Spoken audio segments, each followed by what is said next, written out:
বান্ধৱ সমস্ত আই মাতৃ সমস্ত আমি ক্ৰমশ আগবঢ়াই অহা নিগম হস্ত মহাভাগৱত ভাগৱত তাৎপৰ্যৰ বাবে আমি আপোনাৰ খবৰ শ্ৰীচৰণত সেৱা ধৰিছোঁ। পৰম দুৰ্বোধ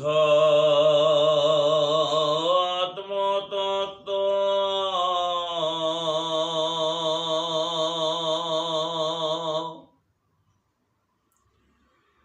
তাৰ জ্ঞান অৰ্থে হৰি যত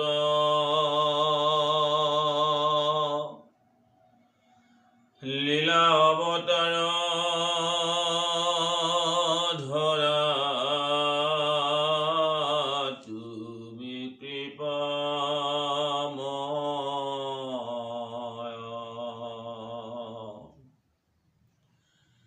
তাহান চৰিত্ৰ সুধা সিন্ধু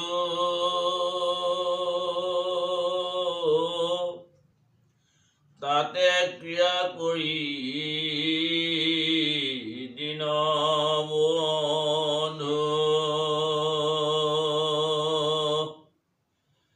চাৰি পুৰুষাৰ্থ তৃণৰ সমকৰ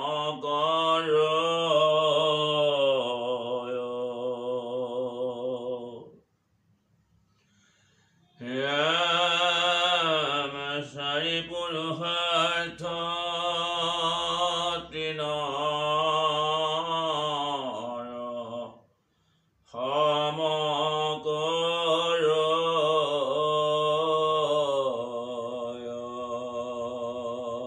কৃষ্ণ।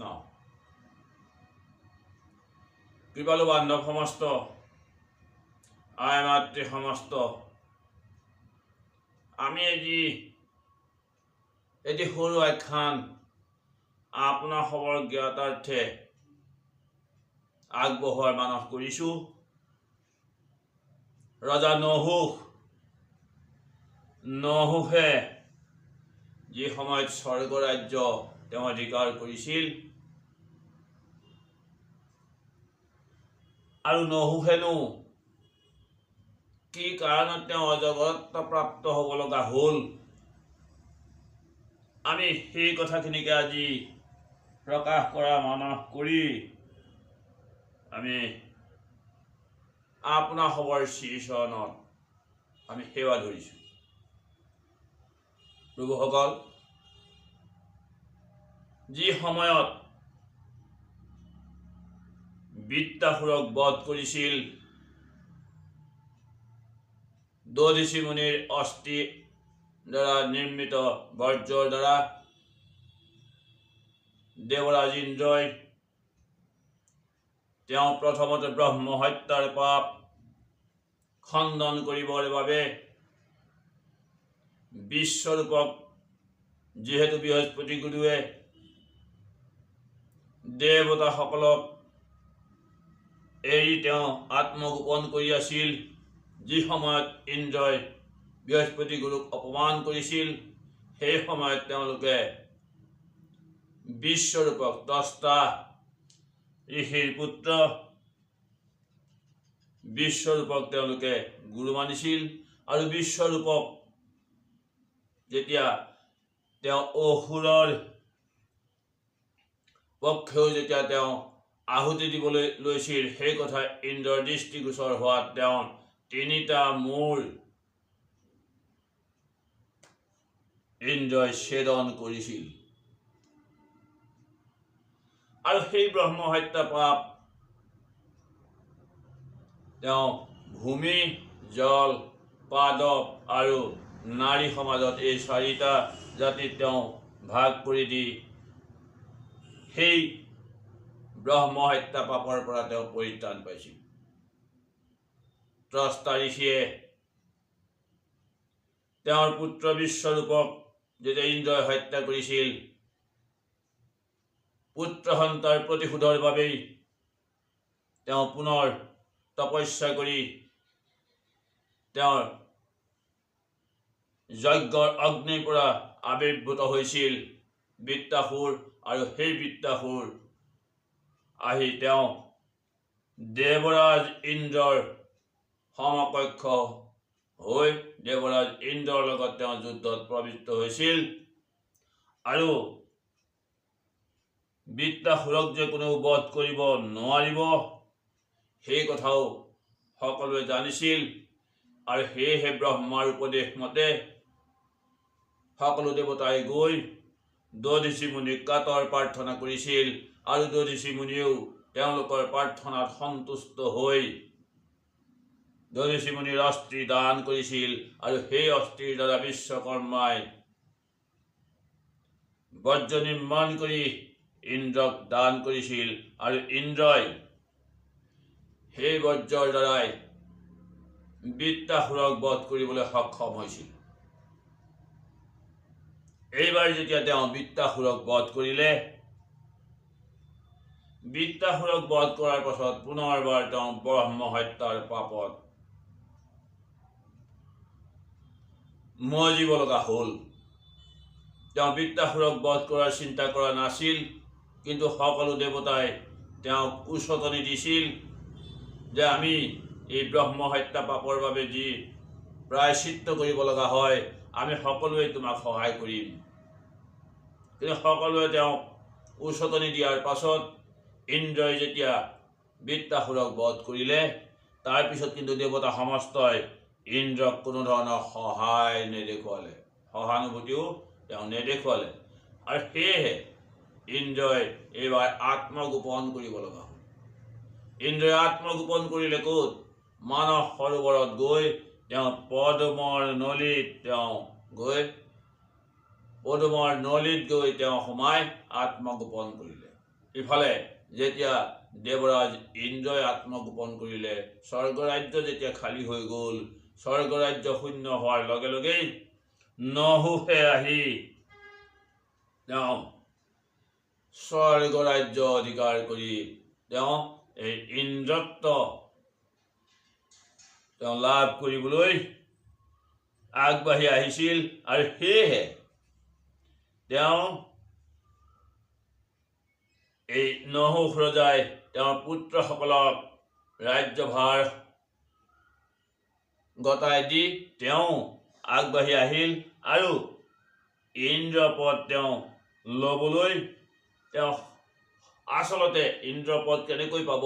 তেওঁ ইন্দ্ৰৰ এই সিংহাসনত জবৰদস্তি তেওঁ ইন্দ্ৰৰ সিংহাসন অধিকাৰ কৰিলে।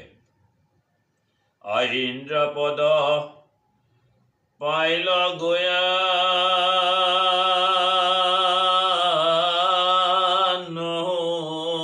নহুষনিপতি, শশীক বুলিলা মোক ভজুক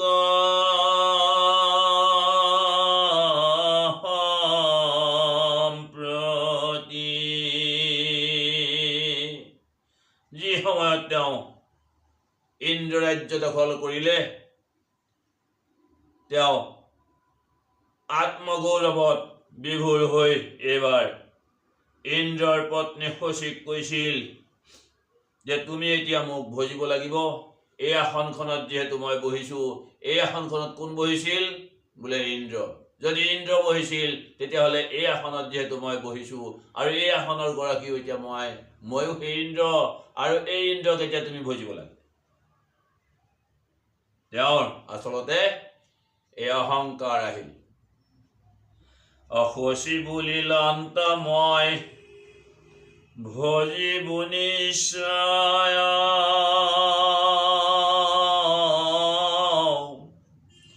মোহৰ বচন যেবে ৰাজাই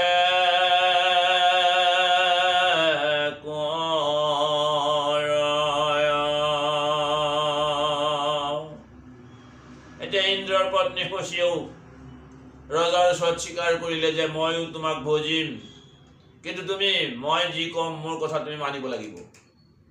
তুমি মোৰ কথা মানিলে মই তোমাক ভজিব পাৰিম। আচলতে যি সময়ত নহুষে শশীক তেওঁক ভজিবৰ কাৰণে এই উপদেশ দিছিল সেই সময়ত শশীয়ে গৈ ব্ৰহ্মাৰ ওচৰত তেওঁ শৰণ লৈছিল আৰু ব্ৰহ্মাৰ উপদেশ মতেই এইবাৰ শশীয়ে আহি নৌহক কৈছে মই তোমাক ভজিম, কিন্তু মই তোমাক যি কম তুমি মোৰ কথা মানিব লাগিব। মুখ্য ব্ৰাহ্মণক দোলাত জোৰক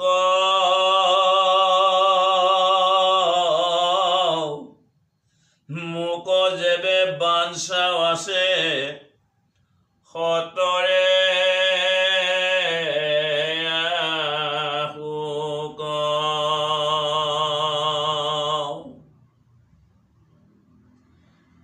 এয়া ব্ৰহ্মাৰ উপদেশ। ব্ৰহ্মাৰ উপদেশত শশীয়ে এই আজ্ঞা প্ৰদান কৰিছে যে মুখ্য ব্ৰাহ্মণসকলক লৈ তেওঁ দোলাত উঠি আহি সেই দোলাৰ বহন কৰিব লাগিব। মুখ্য ব্ৰাহ্মণসকলে সেই দোলাত উঠি আহি তেওঁ মোৰ ওচৰ পাব লাগিব আৰু তেতিয়া মই তেওঁক স্বামী হিচাপে মই বৰণ কৰিম। আৰু এয়াও সকলো ব্ৰহ্মাৰে মন্ত্ৰণা। ব্ৰহ্মাই শশীক যি বুদ্ধি প্ৰদান কৰিছিল সেই বুদ্ধিমতেই শশীয়ে তেওঁৰ বুদ্ধি খটুৱাবলৈ আগবাঢ়ি গৈছে। কৃষ্ণ নহোহে বুলন্ত মই নিশ্চয় কৰিব ভাল ঋষিগণ দোলাত জোৰাইব। শশীৰ কথাত মান্তি হল নহোখ ৰজা। যিহেতু শশীয়ে তেওঁক স্বামী হিচাপে বৰণ কৰিব, যদি ঋষিমুনিসকলে যদি মুখ্য ব্ৰাহ্মণসকলে দোলাত তেওঁক বহন কৰি আনে, তেতিয়াহ'লে তেওঁ শশীয়ে নহোখক স্বামী বৰণ কৰিব। গতিকে এইবাৰ তেওঁ আনন্দতে বিভোৰ হৈ শশীক কৈছে যে মই তোমাৰ আজ্ঞা পালন কৰিম। নহোখে বুলন্ত মই নিশ্চয় কৰিব ভাল ঋষিগণ দোলাক জোৰাইব। নহোখ নিপতি পাছে ব্ৰাহ্মণ মতাইল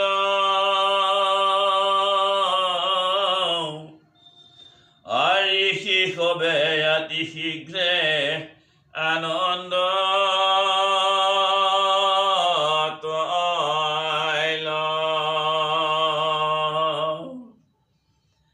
ৰজা নহোখে সেই সময়ত আনন্দত তেওঁ মতলীয়া হৈ গৈছে। যিহেতু তেওঁ ইন্দ্ৰৰ এই স্বৰ্গ ৰাজ্য তেওঁ দখল কৰিছে, যিহেতু স্বৰ্গ ৰাজ্যৰ অধিপতি নহোখ ৰজা, আৰু তেওঁৰ কথা মুখ্য ব্ৰাহ্মণসকলে মানিবই লাগিব। গতিকে শশীৰ যি আদেশ, শশীৰ এই আদেশ মানিবলৈ তেওঁ বাধ্য হৈছে। তথাপি তেওঁ শশীক তেওঁৰ পত্নী হিচাপে গ্ৰহণ কৰিবই, আৰু শশীয়েও তেওঁক স্বামী হিচাপে গ্ৰহণ কৰিব লাগিব। আৰু এই ব্ৰহ্মাৰ মন্ত্ৰণাতে শশীয়ে তেওঁক যি উপদেশ দিলে সেই উপদেশো তেওঁ মানি লৈছে যে এই ব্ৰাহ্মণসকলক মই যেতিয়া নিৰ্দেশ দিম তেওঁতো মোৰ কথা মানিবই লাগিব, তেওঁলোকে মোৰ কথা মানিবই লাগিব।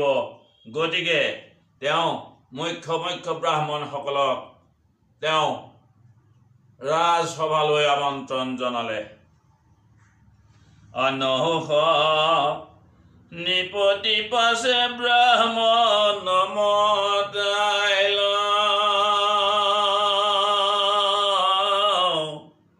ঋষি সবে অতি শীঘ্ৰে আনন্দ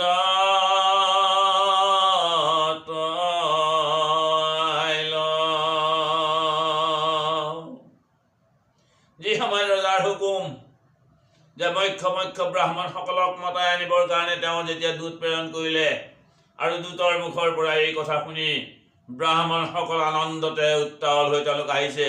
তেওঁলোকে ভাবিছে যে ৰজাই আমাক যিহেতু মাতিছে আজি বহুত আমাক দান দিব, ধন সোণ বহুত পাম, আমি যাওঁ ব'লা। সকলো সেইকাৰণে আনন্দতে উত্তাল হৈ ৰজাৰ আজ্ঞা মানি তেওঁলোক ৰজাৰ ওচৰলৈ আহিছে। অগস্তি কাশ্যপ বামদেৱ ঋষিবৰ আপুলস্তি পুলহ ক্ৰতু আহিলা সতৰ। সেই সময়ত চাওকচোন প্ৰভুসকল, অগস্তি, কাশ্যপ, বামদেৱ, পুলস্তি, পুলহ, ক্ৰতু, এই মুখ্য এই ব্ৰাহ্মণসকল ৰজাৰ আদেশত আহি এই ৰাজ সিংহাসনৰ ওচৰত ৰজাৰ ওচৰত আহি পালেহি। মনত গুণন্ত ঋষিগণ নিৰন্তৰ দক্ষিণা দিবন্ত আজি আমাক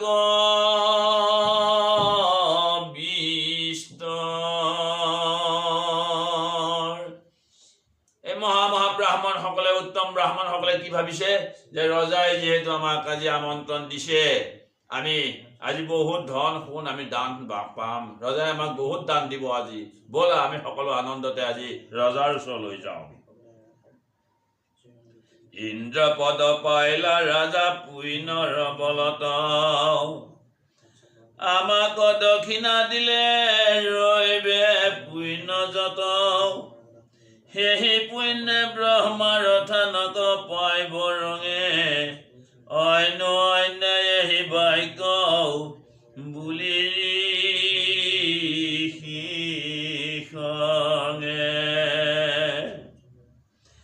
যিহেতু ৰজাই যিহেতু ইন্দ্ৰপদ পাইছে আৰু তেওঁ আনন্দতে আমাক দান দক্ষিণা দিবৰ বাবে আমাক আমন্ত্ৰণ জনাইছে, গতিকে আমাক যিহেতু দান দক্ষিণা দিব, আমাক দান দক্ষিণা দিলেহে তেওঁৰ পুণ্য হ'ব। গতিকে আনন্দতে সকলো ব্ৰাহ্মণ গৈ ৰজাৰ ওচৰ পাইছিল। ঋষি কব দেখি ৰজা আনন্দিত ভৈলা,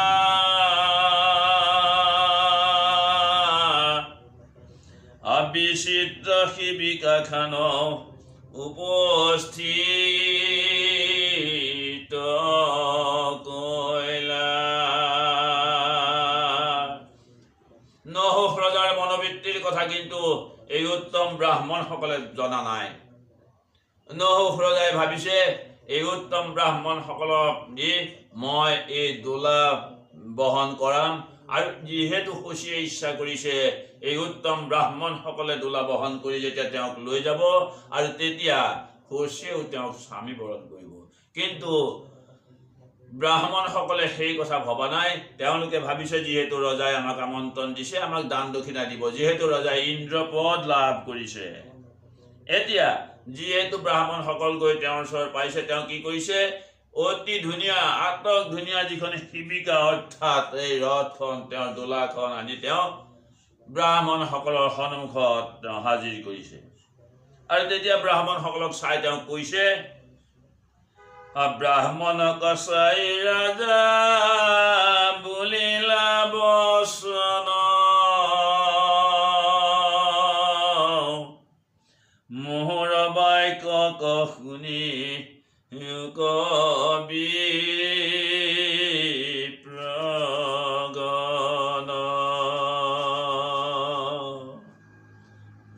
ব্ৰাহ্মণসকল আনন্দতে মতলীয়া হৈ আছে, কিন্তু সেই সময়ত ৰজা নহুষে ব্ৰাহ্মণসকলক উদ্দেশ্যি কৈছে যে হে ব্ৰাহ্মণসকল, মোৰ উদ্দেশ্যৰ কথা তোমালোকে শ্ৰৱণ কৰা। মই কি কাৰণেনো তোমালোকক আমন্ত্ৰণ জনাই আনিছো, মোৰ সেই উদ্দেশ্যৰ কথা তোমালোকে শ্ৰৱণ কৰা। তেওঁ উদ্দেশ্যৰ কথা কৈছে, কি কৈছে, যে আমাক বহিও আজি হবে বিপ্ৰচয়,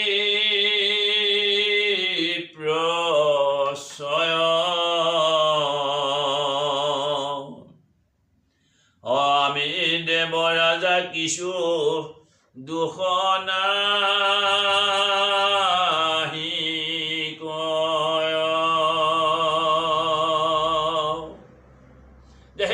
ব্ৰাহ্মণসকল, এতিয়া মই ইন্দ্ৰপদ লাভ কৰিছোঁ, এতিয়া মই দেৱৰাজ, গতিকে মোক তোমালোকে এই দোলাখনত তোমালোকে বহন কৰা, তোমালোক দোলাভাৰী হোৱা, এই দোলাখন তোমালোকে বহন কৰা, আৰু মই দোলাত উঠি শশীৰ ওচৰলৈ যাম।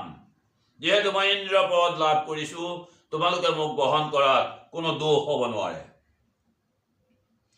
ব্ৰাহ্মণত দেৱ মুখ্য কহয় শাস্ত্ৰত, হেন জানি দোলাকলৈ কবি প্ৰজত। হেন শুনি কত ঋষি মনত গুণয়, পাগল ভৈলে কৰা যা জানিলো নিশ্চয়। এতিয়া ৰজাই কৈছে যে ব্ৰাহ্মণসকলতকৈ দেৱতাসকল অত্যন্ত শ্ৰেষ্ঠ, গতিকে তোমালোক যিমান বিপ্ৰসকল আহিছা তোমালোকে মোক বহন কৰা, এইটো শাস্ত্ৰৰ কোনো দোষ নধৰে। কিন্তু ৰজাৰ এই হুকুম শুনি ব্ৰাহ্মণসকলে ঋষিসকলে মনতে তেওঁলোকে গুণাগথা কৰিছে যে ৰজা পাগল হ'ল। আমি বুজি পাইছোঁ যে ৰজা আচলতে পাগল হৈছে। মনে মনে হাঁহে কতো দাড়ি কজুকাই, এবে দেখো ৰাজা ভৰ ভৈল অহংকাৰী। কেহ বোলে পৰিহাস কৰ আমাক, মন্দনু বুলিবা কেহ ধৰে মিষ্ঠ ৰাজাক। যদিও ৰজাই তেওঁলোকক হুকুম দিছে, তাৰে কিছু সংখ্যকে কৈ আছে যে ৰজা অহংকাৰী হ'ল, পাগল হ'ল। কিন্তু তাৰে কিছু সংখ্যকে কৈছে ৰজাই আমাক এইটো পৰীক্ষাহে চাইছে, তেওঁ আমাক পৰিহাস কৰিছে। ৰজাক, এই ধৰ্মিষ্ঠ ৰজা, এই ধৰ্মৰ প্ৰাণ ৰজাক তোমালোকে বেয়া বুলি নকবা, তেওঁ পাগল হৈছে বুলি নকবা, বেয়া কথা ৰজাৰ বিষয়ে নকবা। এনেকৈ আলোচনা কৰি তেওঁলোকে কি কৰিছে যে এই বুলি ঋষি সম কেহুৱেনো উঠিল, মহাক্ৰোধ কৰি ৰাজা বুলিবে লাগিল। যেতিয়া ব্ৰাহ্মণসকলে এই কহনা কৰি আছে, তেওঁলোক উঠি দোলা বহন কৰা নাই, ৰজাৰ খং উঠিল। ৰাম নাথাকৈ হৈবে জানো ৰাইজত তোমাৰা, মান্য তুষাৰন্তে সতৰে উঠি তোৰা। ৰজাৰ খং উঠিল। ৰজাৰ নিৰ্দেশ যেতিয়া সেই ঋষি সমস্তই পালন কৰা নাই, তেতিয়া ৰজাৰ খং উঠিছে। তেওঁ খঙতে তেওঁলোকক কৈছে, তোমালোকে মোক মান্য কৰা নাই, তোমালোকে মোক চিনি পোৱা নাই, গতিকে এতিয়া মই তোমালোকৰ ইয়াৰ প্ৰতিকাৰ ল'ম, ৰবা। অন্য ঋষি সবে বুলন্ত আজি মহাদুৰ্ঘট মিলিল সমুদায়। এই চিন্তি ঋষি সবে দুখে উঠিল অন্ত, কংকালত অতি ভুনি তুলি বান্ধিল অন্ত। যেতিয়া ৰজাই তেওঁলোকক হুমকি দিলে, ৰজাৰ কঠোৰ বাণী শুনি তেওঁলোক দুখে বেজাৰে কঁকালত তেওঁলোকে টঙালি বান্ধি এইবাৰ দোলা বহন কৰিবৰ বাবে তেওঁলোক সাজি কাচি উঠিল। অজনমেনতো বহু খেৰ গাছৰ ভাৰ কওঁ, কেন মতে বহি বন্ত নজানন্ত তাক। গোটেই জীৱনত যিসকলে এডাল খেৰো তেওঁলোকে কান্ধত ভাৰ বহি নিয়াৰ অভ্যাস নাই, এতিয়ানো এই দোলাখনত কেনেকৈ ৰজাক লৈ যাব সেই কথাই তেওঁলোকে মনত চিন্তা ভাৱনা কৰিছে। যেনে তেনে ঋষি সবে দোলা বাৰী লৈলা, দেখি তাক নহুষ আনন্দ মন ভৈলা। ৰজাৰ আদেশত দুখে বেজাৰে ঋষি সমস্তই দোলা তেওঁলোকে দাঙি ল'বলৈ বাধ্য হৈছে আৰু তাকে দেখি ৰজা নহুষ অতি আনন্দিত হৈছে। তেওঁ কি কৰিছে, দোলাত তেওঁ আনন্দ মনে দোলাত উঠিছে আৰু যেতিয়া তেওঁ দোলাত উঠিছে ঋষি সমস্তই একমাত্ৰ কৃষ্ণৰ নাম লৈছে। কিছু সংখ্যক ঋষিয়ে য'ত তেওঁলোকৰ এই দোলা বহন কৰাৰ অভ্যাসেই নাই, কিছু সংখ্যক হামখুৰি খাই পৰিব ধৰিছে, কিছু সংখ্যক দুখতে তেওঁলোকে চেঁচাই আছে, গতিকে কিছু সংখ্যক তাৰ পৰা ওলাই গুচি গৈছে। এনেকুৱাতে এই ঋষি সমস্তক আকৌ ৰজাই হুমকি দি আছে। গতিকে তথাপি ৰজাৰ হুমকি শুনি তেওঁলোক দুখে বেজাৰে গৈ এই ইফালে পৰিছে সিফালে পৰিছে। কিন্তু কি হৈছে যে ঋষিগণে দুখ মনে বাক্য বুলিলন্ত, অজগৰ পাপী যেন গধুৰ লাগন্ত।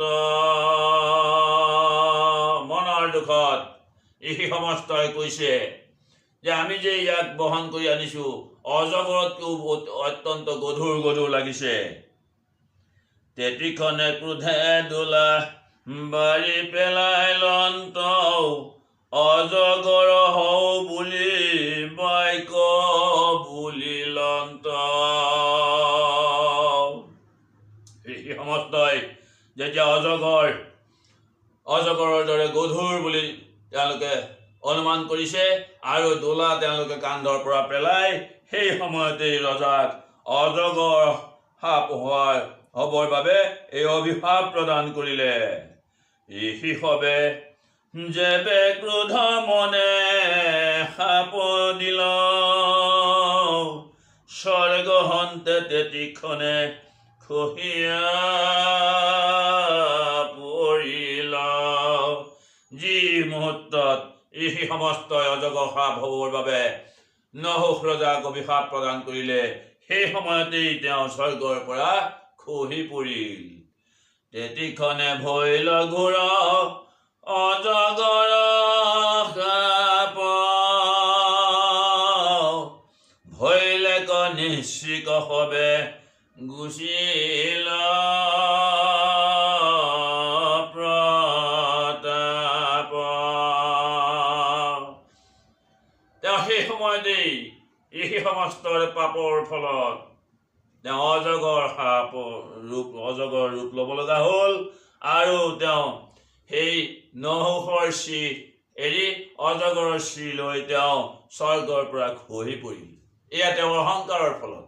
এই ব্ৰাহ্মণসকলক যিসকলে অহংকাৰ কৰিছিল, এই ব্ৰাহ্মণসকলক অহংকাৰ কৰাৰ ফলত নহুষ ৰজাৰ আজি এই দুৰ্গতি হ'ল। গতিকে আমিও অহংকাৰ বাদ দি আমি সকলোৱে এক ভগৱন্তৰ চিন্তাত আমি সকলোকে সমান দেখি সকলোৰে ওপৰত সকলোৰে হৃদয়ত যে ভগৱন্ত আছে, আমি শ্ৰেষ্ঠজনক আমি মান্য কেনেকৈ কৰিব লাগিব, আমি সামান্যজনক কেনেকৈ আমি পুতৌ কৰিব লাগিব, আমাৰ সমকক্ষজনক কেনেকৈ আমি আমাৰ মান সন্মান কৰিব লাগিব, আমি এই শাস্ত্ৰৰ জৰিয়তে ভকতি জ্ঞান লাভ কৰি আমি সকলোকে এক হৰি জ্ঞান কৰিব পাৰিলেই আমি মুক্তি পাব পাৰিম। কিন্তু আমি নহুষ ৰজাৰ নিচিনা সেই অহংকাৰ ভাৱটো আমাৰ অন্তৰৰ পৰা আমি আঁতৰ কৰিব পাৰিব লাগিব। কৃষ্ণ প্ৰভুসকল, আমি আজি নহুষ ৰজাৰ অজগৰত্ব প্ৰাপ্তিৰ বিষয়ে যি দুআষাৰ আগবঢ়ালোঁ, ইয়াত হয়তো কোনোবাখিনি লগা পিছা ভুল ভ্ৰান্তি হ'ব পাৰে। সৰ্বদোষ মৰিহৰণ কৰি আপোনাসৱে আমাৰ প্ৰতি সুদৃষ্টি প্ৰদান কৰি আপোনাসৱে আমাৰ প্ৰতি আশীৰ্বাদ প্ৰদান কৰিব আৰু আমাৰ এই চেনেলটো আপোনাসৱে লাইক কৰিব, ছাবস্ক্ৰাইব কৰিব, শ্বেয়াৰ কৰিব। এয়াই হৈছে আমাৰ প্ৰতি আপোনাসৱৰ আশীৰ্বাদ। আৰু ইয়াকে কৈ আজি আমি আমাৰ এই পৰ্যালোচনা ইমানতে সামৰণি মাৰিছোঁ। কৃষ্ণ হৰি